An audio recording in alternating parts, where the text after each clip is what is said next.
ಕರುನಾಡ ಜನರ ಪಾಲಿಗೆ ಹೊಸ ವರ್ಷ ಬಿಸು ಪರ್ವ ಸಂಭ್ರಮ. ಇದೇ ದಿನ ಕರಾವಳಿಯಲ್ಲಿ ನರೇಂದ್ರ ಮೋದಿ ಮತ ಶಿಕಾರಿಯನ್ನ ನಡೆಸಿದ್ದಾರೆ. ಸಂಜೆ ಹೊತ್ತಿಗೆ ಮಂಗಳೂರಿಗೆ ಎಂಟ್ರಿ ಕೊಟ್ಟ ನರೇಂದ್ರ ಮೋದಿ ಮಂಗಳೂರಿನ ಬ್ರಹ್ಮಶ್ರೀ ನಾರಾಯಣ ಗುರು ವೃತ್ತದಿಂದ ಭರ್ಜರಿ ರ್ಯಾಲಿಯನ್ನ ನಡೆಸಿದ್ದಾರೆ. ಸರಿಸುಮಾರು 2-2.5 ಕಿಲೋಮೀಟರ್ವರೆಗೂ ಅಂದ್ರೆ ನಾರಾಯಣಗುರು ವೃತ್ತದಿಂದ ನವಭಾರತ ವೃತ್ತದವರೆಗೂ ಕೂಡ ಮೆಗಾ ರೋಡ್ ಶೋ ನಡೆಸಲಾಯಿತು. ದೃಶ್ಯದಲ್ಲಿ ನೀವು ಗಮನಿಸ್ತಿದ್ದೀರಿ ಯಾವ ರೀತಿ ಕಿಕ್ಕಿರಿದು ಜಮಾವಣೆಗೊಂಡಿದ್ರು ಮಂಗಳೂರಿನ ಈ ರಸ್ತೆಯ ಎರಡೂ ಬದಿಯಲ್ಲಿ ಮೋದಿ ಅಭಿಮಾನಿಗಳು, ಬಿಜೆಪಿಯ ಕಾರ್ಯಕರ್ತರು ಹಾಗೆ ಮಂಗಳೂರಿನ ಮತದಾರರು ಅಂತ ಹೇಳಿ ಕೈಯಲ್ಲಿ ಹೂವನ್ನ ಹಿಡಿದು ನರೇಂದ್ರ ಮೋದಿ ಅವರ ಮೇಲೆ ಹೂವಿನ ಮಳೆಯನ್ನೇ ಸುರಿಸಿದ್ದಾರೆ ಬಿಜೆಪಿಯ ಕಾರ್ಯಕರ್ತರು. ಹೊಸ ವರ್ಷದ ಮೊದಲ ದಿನ ತುಳುವರ ನಾಡಿಗೆ ಬಂದ ನರೇಂದ್ರ ಮೋದಿ ಅವರಿಗೆ ಮತವನ್ನ ನೀಡುವ ಭರವಸೆಯನ್ನ ಆ ಮೂಲಕ ವ್ಯಕ್ತಪಡಿಸಿದ್ದಾರೆ. ಇದು ಮತವಾಗಿ ಪರಿವರ್ತನೆ ಆಗತ್ತಾ ಗಮನಿಸಬೇಕಾಗಿದೆ. ಅದರಲ್ಲೂ ಹೇಳಿ ಕೇಳಿ ಕರ್ನಾಟಕದಲ್ಲಿ ಬಿಜೆಪಿಯ ಭದ್ರ ನೆಲೆ ಅಂತ ಕರೆಸಿಕೊಳ್ಳುವ ಕರಾವಳಿ ಭಾಗದ 4 ಲೋಕಸಭಾ ಕ್ಷೇತ್ರಗಳನ್ನ ಗಮನದಲ್ಲಿಟ್ಕೊಂಡು ನಡೆಸಲಾದ ಈ ಬೃಹತ್ ರೋಡ್ ಶೋ, ಅದರಲ್ಲೂ ಪ್ರಮುಖವಾಗಿ ದಕ್ಷಿಣ ಕನ್ನಡ, ಉಡುಪಿ, ಚಿಕ್ಕಮಗಳೂರು ಲೋಕಸಭಾ ಕ್ಷೇತ್ರದ ಅಭ್ಯರ್ಥಿಗಳನ್ನೇ ಅಕ್ಕಪಕ್ಕ ನಿಲ್ಲಿಸಿಕೊಂಡು ನರೇಂದ್ರ ಮೋದಿ ಅವರು ಈ ಒಂದು ರೋಡ್ ಶೋವನ್ನು ನಡೆಸಿದ್ದಾರೆ. ಒಂದಷ್ಟು ಮತ ಗಳಿಕೆಯ ರಣತಂತ್ರ ಕೂಡ ಈ ರೋಡ್ ಶೋನ ಹಿಂದಿದೆ. ಹಾಗಾದ್ರೆ ಯಾವೆಲ್ಲ ದೃಷ್ಟಿಯಲ್ಲಿ ಮೋದಿ ಅವರ ಈ ರೋಡ್ ಶೋ ಕರಾವಳಿ ಭಾಗದಲ್ಲಿ ಬಿಜೆಪಿಗೆ ಅನುಕೂಲವಾಗಬಹುದು ಅನ್ನೋ ಲೆಕ್ಕಾಚಾರ ಇದೆ. ಗಮನಿಸ್ತಾ ಹೋಗೋಣ. ಬಿಲ್ಲವ ವೋಟ್ ಬ್ಯಾಂಕ್, ಪ್ರಮುಖವಾಗಿ ಕಾಂಗ್ರೆಸ್ನಿಂದ ಕಣಕ್ಕಿಳಿದಿರುವ ಪದ್ಮರಾಜ್ ಅವರು ಬಿಲ್ಲವ ಸಮುದಾಯಕ್ಕೆ ಸಂಬಂಧಪಟ್ಟವರಾಗ್ತಾರೆ. ಹೀಗಾಗಿ ಬಿಲ್ಲವ ಮತಗಳು ಕಾಂಗ್ರೆಸ್ನ ಕಡೆಗೆ ವಾಲುವುದನ್ನು ತಪ್ಪಿಸುವ ಸಲುವಾಗಿ ನಾರಾಯಣಗುರು ವೃತ್ತದಲ್ಲಿ ನಾರಾಯಣಗುರು ಅವರಿಗೆ ನಮಿಸಿ ಬಿಲ್ಲವ ವೋಟ್ ಬ್ಯಾಂಕ್ ಅನ್ನ ಕೂಡ ಗಮನದಲ್ಲಿ ಇಟ್ಕೊಂಡು ರ್ಯಾಲಿಯನ್ನ ಪ್ರಾರಂಭ ಮಾಡಿದ್ರು ನರೇಂದ್ರ ಮೋದಿ. ಕಡಲ ತಡಿ ಮಂಗಳೂರಿನಲ್ಲಿ ಮೋದಿ ಮೇನಿಯಾ ದೃಶ್ಯದಲ್ಲೇ ಕಾಣೋಕೆ ಸಿಗ್ತಾ ಇತ್ತು ಯಾವ ಮಟ್ಟಿಗೆ ಇದೆ ಅಂತ ಹೇಳಿ. ಕೇಸರಿ ಕೋಟೆಯಲ್ಲಿ ಮೊದಲ ಬಾರಿಗೆ ಈ ರೋಡ್ ಶೋ, ಈ ಲೋಕಸಭಾ ಚುನಾವಣಾ ದೃಷ್ಟಿಯಿಂದ ಮೊದಲ ರೋಡ್ ಶೋ ಇದು. ತುಳುವರ ಹೊಸ ವರ್ಷ ಬಿಸು ಪರ್ವ ದಿನವೇ ಮತ ಶಿಕಾರಿಯನ್ನ ನಡೆಸಿದ್ದಾರೆ ಮೋದಿ. ಹೃದಯ ಭಾಗದಲ್ಲಿ ಮಂಗಳೂರಿನ ಹೃದಯ ಭಾಗದಲ್ಲಿ 2-2.5 ಕಿಲೋಮೀಟರ್ನಷ್ಟು ಸಂಚಾರವನ್ನ ಮಾಡಿ ಮತ ಬೇಟೆಯನ್ನ ನಡೆಸಿದ್ದಾರೆ. ಹೇಗಿತ್ತು ರೋಡ್ ಶೋಗೆ ರೆಸ್ಪಾನ್ಸ್? ಅದರ ಡೀಟೇಲ್ಸ್ನೊಂದಿಗೆ ನೇರ ಸಂಪರ್ಕದಲ್ಲಿ ಮಂಗಳೂರಿನಿಂದಲೇ ನನ್ನ ಕಲೀಗ್ ನಾಗೇಂದ್ರ ಬಾಬು ದೃಶ್ಯಗಳಂತೂ ಗಮನಿಸ್ತಿದ್ವಿ. ಸಾಕಷ್ಟು ಜನ ಜಮಾವಣೆಗೊಂಡಿದ್ರು. ಮೋದಿ ಅನ್ನೋ ಘೋಷಣೆ ಕೂಡ ಇತ್ತು. ಆದರೆ ಇದು ಮತವಾಗಿ ಪರಿವರ್ತನೆ ಆಗತ್ತಾ ಅನ್ನೋ ಪ್ರಶ್ನೆ. ಅದರಲ್ಲೂ 2 ಅಭ್ಯರ್ಥಿಗಳನ್ನು ಕೂಡ ರೋಡ್ ಶೋನ ಭಾಗವಾಗಿಸಿಕೊಂಡಿದ್ರು ಮೋದಿ. ಯಾವ ರೀತಿ ಉತ್ಸಾಹ ಇಮ್ಮಡಿ ಆಗಿದೆ ಬಿಜೆಪಿ ಕಾರ್ಯಕರ್ತರಲ್ಲಿ. ರೈಟ್, ನಮ್ಮ ಪ್ರತಿನಿಧಿ ನಾಗೇಂದ್ರ ಬಾಬು ಸಂಪರ್ಕ ಕಡಿತವಾಗಿದೆ. ಅವರು ಅತಿ ಶೀಘ್ರದಲ್ಲಿ ಜಾಯಿನ್ ಆಗ್ತಾರೆ. ಹಾಗೆ ಈ ರೋಡ್ ಶೋಗೆ ಯಾವ ರೀತಿಯಾಗಿ ಜನಸ್ಪಂದನೆ ವ್ಯಕ್ತವಾಗಿದೆ ಇದರ ಡೀಟೇಲ್ಸ್ ಅನ್ನ ಕೊಡ್ತಾ ಹೋಗ್ತಾರೆ. ಕನೆಕ್ಷನ್ ಅಲ್ಲಿದ್ದಾರೆ ನಾಗೇಂದ್ರ ಬಾಬು. ನಾನು ಕೇಳ್ತಾ ಇದ್ದೆ ನೋಡಿ, ಇವತ್ತು ವ್ಯಕ್ತವಾದ ಜನರ ಪ್ರೋತ್ಸಾಹ, ಬೆಂಬಲ, ಮತದಾನ ಪ್ರಕ್ರಿಯೆಯಲ್ಲಿ ಹೀಗೆ ಫಲಿತಾಂಶ ಬರಬಹುದು ಅನ್ನೋ ವಿಶ್ವಾಸವನ್ನ ಬಿಜೆಪಿ ಪಾಳ್ಯಕ್ಕೆ ಎಷ್ಟರ ಮಟ್ಟಿಗೆ ಮೂಡಿಸಿದೆ ಅಂತ ಹೇಳಿ?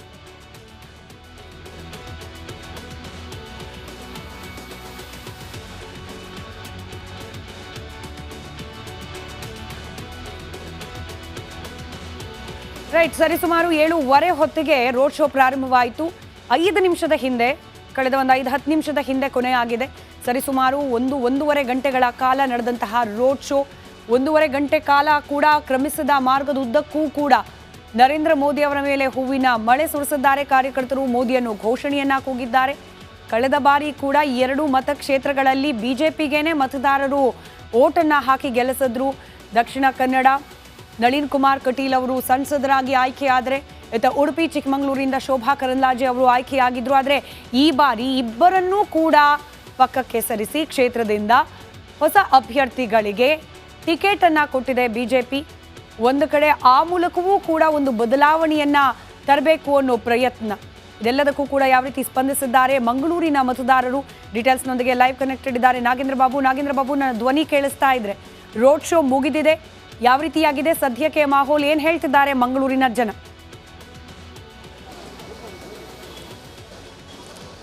ಸ್ಮಿತಾ, ಈಗ ರೋಡ್ ಶೋ ನಡೆಸಂತ ವಾಹನದ ಮುಂಭಾಗದಲ್ಲೇ ನಾನು ನಿಂತಿದ್ದೀನಿ. ಇಲ್ಲಿನ ಜನ ಕಿಕ್ಕಿರಿದು ಬಂದು ಇಲ್ಲಿ BJP ಅಭ್ಯರ್ಥಿ ಆಗಿರುವಂಥ ಬ್ರಿಜೇಶ್ ಚೌಟ ಅವರ ಒಂದು ಸೆಲ್ಫಿಯನ್ನು ತೆಗೆದುಕೊಳ್ಳುವಂಥ ಕೆಲಸವನ್ನು ಮಾಡ್ತಾರೆ. ನಾನು ಈಗ BJP ಅಭ್ಯರ್ಥಿ ಬ್ರಿಜೇಶ್ ಚೌಟ ಅವ್ರನ್ನ ಮಾತನಾಡಿಸುವಂಥ ಪ್ರಯತ್ನವನ್ನು ಮಾಡ್ತೀನಿ. ಏನು ಅನ್ನಿಸ್ತು ಪ್ರಧಾನಿ ನರೇಂದ್ರ ಮೋದಿ ಅವರ ಜೊತೆಯಲ್ಲಿ ಸುಮಾರು 2 ಕಿಲೋಮೀಟ್ರು 1.5-2 ತಾಸು ಅವರ ಜೊತೆಯಲ್ಲಿ ಪಕ್ಕದಲ್ಲಿ ನಿಂತು ಬಂದ್ರಿ, ಏನು ಅನ್ನಿಸ್ತು? ನೋಡಿ, ನಾವೆಲ್ಲ ನರೇಂದ್ರ ಮೋದಿಯವರ ಪ್ರೇರಣೆಯಿಂದ ರಾಜಕೀಯಕ್ಕೆ ಬಂದವರು. ಪ್ರಾಯಶಃ ಇದಕ್ಕಿಂತ ದೊಡ್ಡ ಸೌಭಾಗ್ಯ ನಮಗೆ ಏನಿಲ್ಲ. ಒಂದು, ನರೇಂದ್ರ ಮೋದಿಯವರ ಪಕ್ಕದಲ್ಲಿ ಅಷ್ಟೊತ್ತು ನಿಲ್ಲೋದೇ ನಮ್ಮ ಸೌಭಾಗ್ಯ. ಎರಡನೇದು, ನಮ್ಮ ಇವತ್ತು ಹೊಸ ವರ್ಷದ ಹಬ್ಬ. ನಮಗೆ ಬಿಸು ಹಬ್ಬವನ್ನು ಪ್ರಾಯಶಃ ತುಳುನಾಡಿನ ಜನರು ಈ ರೀತಿ ಆಚರಿಸಲಿಕ್ಕಿಲ್ಲ ಅಂತ ನಾನು ಅಂದ್ಕೊಂಡಿದ್ದೇನೆ. ಮಧ್ಯಾಹ್ನದ ಹಬ್ಬದ ಊಟವನ್ನು ಮಾಡಿ ಎಲ್ಲರೂ ಪ್ರಾಯಶಃ ಹೊಸ ಬಟ್ಟೆಯನ್ನು ತೊಟ್ಟು ತಮ್ಮ ಪ್ರೀತಿಯ ನಾಯಕನನ್ನು ಇವತ್ತು ಮಂಗಳೂರಿನಲ್ಲಿ ಈ ರೀತಿ ಸ್ವಾಗತಿಸಿದ್ದಾರೆ. ನನಗಂತೂ ವೈಯಕ್ತಿಕವಾಗಿ it is not still sink ಅಂತ ಹೇಳ್ತಾರಲ್ಲ, ಪಕ್ಕದಲ್ಲೇ ನಿಂತಿದ್ರಲ್ಲ, ಏನಾದ್ರು ಮಾತಾಡಿದ್ರೆ ನಿಮ್ಮ ಜೊತೆ ಏನಾದರೂ ಹೇಳಿದ್ರಾ? ಆ ರೀತಿ ಏನೂ ಇಲ್ಲ. ಸಹಜವಾಗಿ ಒಬ್ಬ ಕಾರ್ಯಕರ್ತನಿಗೆ ತೋರಿಸುವಂಥ ಪ್ರೀತಿಯನ್ನು ತೋರಿಸಿದರು. ತೆರಳುವಾಗ ಗೆದ್ದು ಬನ್ನಿ ಸಿಗೋಣ ಅಂತ ಹೇಳಿದರು. ಮತ್ತು ಅವರು ಜನರ ಜೊತೆಗೆ ನಾಡೋದಲ್ಲಿ ಬ್ಯುಸಿ ಆಗಿದ್ದರು. ಏನು ಕನ್ವರ್ಸೇಷನ್ ಆಗಲಿಲ್ಲ ನಿಮ್ಮ? ಸಣ್ಣ ಪುಟ್ಟ ಕಾನ್ವರ್ಸೇಷನ್ಸ್ ಬಿಟ್ಟರೆ ಏನು, ಆ ಥರದ್ದೇನಿಲ್ಲ. ಕಡೆಯದಾಗಿ ಏನು ಹೇಳಕ್ಕೆ ಅಂದರೆ ಗೆದ್ದು ಬನ್ನಿ ಅಂತಂದರು ಅಂತೇಳಿ. ಸೊ ಈ ಒಂದು ಬೆಂಬಲ, ಈ ಒಂದು ರೋಡ್ ಶೋ ಇದೆಲ್ಲವೂ ಕೂಡ ನಿಮಗೆ ಹೊಸ್ತು ಅಂತ ಕಾಣುತ್ತೆ. ಫಸ್ಟ್ ಟೈಮ್ ಇದೆಲ್ಲವೂ ಕೂಡ ಫಸ್ಟ್ ಟೈಮ್ ನೀವು ಅಭ್ಯರ್ಥಿ ಆಗಿದ್ದುಕೊಂಡು ಮೋದಿಯವರ ಜೊತೆಯಲ್ಲಿ ಬಂದಿದ್ದು ಯಾವ ರೀತಿಯಾಗಿ ಸಂದೇಶ ಕೊಟ್ಟಂತಾಯ್ತು? ಈಗ ನೋಡಿ, ಎಲ್ಲವೂ ಜೀವನದಲ್ಲಿ ಫಸ್ಟ್ ಟೈಮೇ. ನಮಗೆ ಒಂದೇ ವ್ಯತ್ಯಾಸ ಅಂದರೆ ಬೀಯಿಂಗ್ ಎ ಸೋಲ್ಜರ್, ಒಬ್ಬ ಸೈನಿಕನ ಮಾನಸಿಕತೆ ಯಾವುದಿದೆ ಅಂದರೆ ಎಲ್ಲ ಹೊಸತನವನ್ನು ಸವಾಲಿನ ರೀತಿಯಲ್ಲಿ ತೆಗೆದುಕೊಂಡು ಮುಂದೆ ಹೋಗೋದು. ಮತ್ತು ನಮಗೆ ನಮ್ಮ ಹಿಂದೆ ನರೇಂದ್ರ ಮೋದಿ ಅಂತ ಒಂದು ಶಕ್ತಿ ಇರುವಾಗ, ನಮ್ಮ ಕಾರ್ಯಕರ್ತರಿರುವಾಗ, ನಮ್ಮ ಸಂಘಟನೆ ಜೊತೆಗೆ ನಿಂತಿರುವಾಗ ನಮಗೆ ಯಾವುದೂ ಇದು ಕಷ್ಟ ಅಂತ ಅನಿಸ್ತಾ ಇಲ್ಲ. ನಮಗೆ ವಿಶ್ವಾಸ ಇದೆ, ನಮ್ಮ ಕಾರ್ಯಕರ್ತರ ಶಕ್ತಿ ಆಧಾರದಲ್ಲಿ, ಸಂಘಟನೆಯ ಶಕ್ತಿ ಆಧಾರದಲ್ಲಿ, ಮತ್ತು ನಮ್ಮೆಲ್ಲರ ಪ್ರೀತಿಯ ನಾಯಕರಾಗಿರೋ ನರೇಂದ್ರ ಮೋದಿಯ ಶಕ್ತಿ ಮತ್ತು ಅವರ ಪ್ರೀತಿಯ ಆಧಾರದಲ್ಲಿ ನಾವು ಈ ಬಾರಿ ಅಭೂತಪೂರ್ವ ಜಯವನ್ನು ದಾಖಲಿಸ್ತೀವಿ. ಇದು ಬ್ರಿಜೇಶ್ ಚೌಟ ಅವರ ಮಾತು. ಇಲ್ಲಿ ಕೆಲವರನ್ನ ನಾನು ಮಾತಾಡಿಸುವಂಥ ಕೆಲಸಕ್ಕೂ ಕೂಡ ಮುಂದಾಗ್ತೀನಿ. ಇಲ್ಲಿ ಸಾಕಷ್ಟು ಜನ ಇದ್ದಾರೆ. ಒಂದು ಕಡೆ ಎಲ್ಲರೂ ಕೂಡ ಹೋಗುವಂಥ ಕೆಲಸವನ್ನು ಮಾಡ್ತಾರೆ. ಸರ್, ಏನು ಅನ್ನಿಸ್ತು ಮೋದಿಯವ್ರನ್ನ ಹತ್ತಿರದಿಂದ ನೋಡಿದ್ರಲ್ಲ? ಸರ್, ಭಾಳ ಖುಷಿ ಆಗ್ತಾ ಇದೆ. ಮೋದಿಯವ್ರನ್ನ ಈ ಒಂದು ನಮ್ಮ ದಕ್ಷಿಣ ಕನ್ನಡ ಜಿಲ್ಲೆಗೆ ಅವರು ಪ್ರತಿ ಚುನಾವಣೆಯಲ್ಲೂ ಕೂಡ ಅವರು ಬಂದಿದ್ದಾರೆ. 2013ರಲ್ಲಿ ಕೂಡ ಮುಖ್ಯಮಂತ್ರಿ ಆಗಿದ್ದಾಗಲೂ ಕೂಡ ಬಂದಿದ್ದಾರೆ. ಅದಾದಮೇಲೆ ಪ್ರತಿ ವರ್ಷದಲ್ಲೂ ಕೂಡ ಅಲ್ಲಿಂದ ಹಿಡಿದು ಇಲ್ಲಿವರೆಗೂ ಕೂಡ ಬಂದಿದ್ದಾರೆ. ಅವರನ್ನ ಇಷ್ಟ ಹತ್ತಿರದಿಂದ ನೋಡ್ತಾ ಇರೋದು ಭಾಳ ಖುಷಿ ಆಗ್ತಾ ಇದೆ ಸರ್. ಓಕೆ ಮೇಡಮ್, ಏನು ಅನ್ನಿಸ್ತು? ತುಂಬಾ ಖುಷಿ ಆಯ್ತು ಸರ್. ಮೋದಿಯವ್ರು ನೋಡ್ಲಿಕ್ಕೆ 2 ಗಂಟೆಯಿಂದ ಕಾದು ಕೂತಿದ್ದೇವೆ. ನೋಡ್ದ ಮೋದಿಯವ್ರನ್ನ ನೋಡ್ದ? ಮಗು ಸ್ಟೇಟ್ ಬ್ಯಾಂಕಿಗೆ ಬಂದಿತ್ತು ಮೋದಿಯವ್ರು ನೋಡ್ಲಿಕ್ಕೆ. ಮೋದಿಯ ಬಿಗ್ ಫ್ಯಾನ್. ಸಾಂಗನ ಮೋದಿ ಬಗ್ಗೆ ಕನ್ನಡದಲ್ಲಿ ಮಾತನಾಡು, ಏನಾಗಲ್ಲ. ಮೋದಿಯವ್ರನ್ನ ನೋಡ್ದ? ಏನು ಅನ್ನಿಸ್ತು? ನಾವು ನಿನ್ನೆ ಸಂಘನಿಕೇತನದಲ್ಲಿ ಹೂವನ್ನೆಲ್ಲ ಉದುರಿಸಲಿಕ್ಕೆ ರಾತ್ರಿಯಿಂದ ಬೆಳಿಗ್ಗೆ ತನಕ ಎಲ್ಲ ಕೆಲಸ ಮಾಡಿದ್ದೇವೆ. ಇವತ್ತು 4 ಗಂಟೆ ತನಕ ನಾವೆಲ್ಲ ಕೆಲಸ ಮಾಡಿ ವಾಲಂಟಿಯರಿಂಗ್ ಮಾಡಿ 250 ಜನ ಇದ್ದೆವು. ನಮಗೆ ನೋಡಿ ಇಲ್ಲಿ ಸ್ಮಿತಾ, ನೋಡಿ ಇಲ್ಲಿ ಮೋದಿಯವರ ಫೋಟೋವನ್ನ ಇಲ್ಲಿ ಬರೆದು ಅವ್ರಿಗೆ ತೋರಿಸುವಂತ ಕೆಲಸ. ತೋರಿಸಿದ್ರ ಮೋದಿ ಅವ್ರಿಗೆ ಇದನ್ನ? ನೋಡಿದ್ರು ಅನ್ಕೋತೀನಿ, 2 ಸರ್ತಿ ಅಟ್ಲೀಸ್ಟ್ ನೋಡಿರ್ಬೇಕು. ಎಷ್ಟು ಪ್ರಯತ್ನ ಪಟ್ರೆ ಅವ್ರಿಗೆ ತೋರ್ಸೋದಕ್ಕೆ? ತುಂಬಾ ಬಟ್ ಹಿಂದೆ ಜನ ನಿಂತಿರೋದ್ರಿಂದ ಜಾಸ್ತಿ ಎತ್ತರಕ್ಕೆ ತೋರ್ಸಕ್ ಆಗಿಲ್ಲ. ಬಟ್ ನೋಡಿದ್ದಾರೆ, ಖುಷಿ ಇದೆ.